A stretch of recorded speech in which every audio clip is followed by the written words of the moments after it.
بسم اللہ الرحمن الرحیم۔ ملک کے موجودہ حالات میں پیر صاحب پگاڑا یعنی پیر صبغت اللہ راشدی نے کہا ہے کہ جو کھچڑی بن گئی ہے وہ حکومت زیادہ سے زیادہ 8 سے 10 ماہ چلے گی۔ میں سمجھتا ہوں کہ پیر صاحب نے ان 8-10 ماہ میں گریس پیریڈ بھی دیا ہے حکومت کو۔ ابھی تو کسی کی حکومت نہیں ہے۔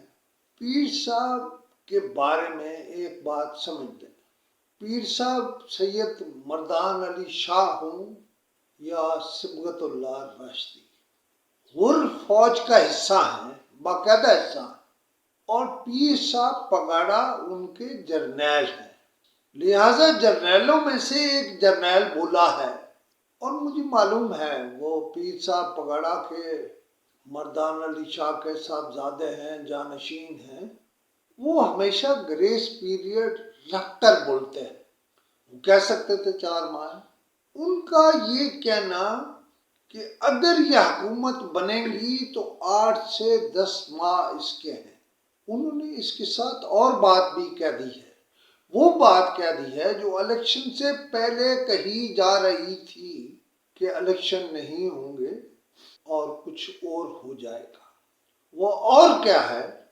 وہ اور ایمرجنسی یا مارشل لا ہے جو پیر صاحب پگاڑا نے کہہ دیا ہے۔ ایک اور بات یاد رکھیے، پیر صاحب پگاڑا سید مردان علی شاہ نے قومی اتحاد کی تحریک کو لیڈ کیا تھا۔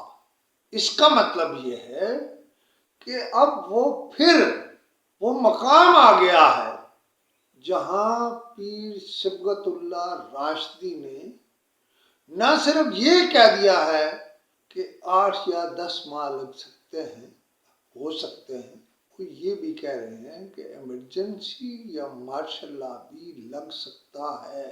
پھر یاد رکھیے، یہ پیر صاحب پگاڑا جو بھی ہوگا وہ حروں کا جرنیل ہے، اس ملک کا محافظ ہے، اس ملک کے لیے لڑنے والا ہے، اس ملک کے لیے مرنے والا ہے، اس ملک کے لیے جان دینے والا ہے۔ لہذا انہوں نے ساری بات کہی ہے، فوج کے بارے میں کچھ بھی نیگیٹو نہیں کہا۔ دیکھیے، انہوں نے یہ بھی کہا ہے کہ الیکشن 2.5-3 ماہ پہلے بک چکا تھا اور پیمنٹ ہو چکی تھی۔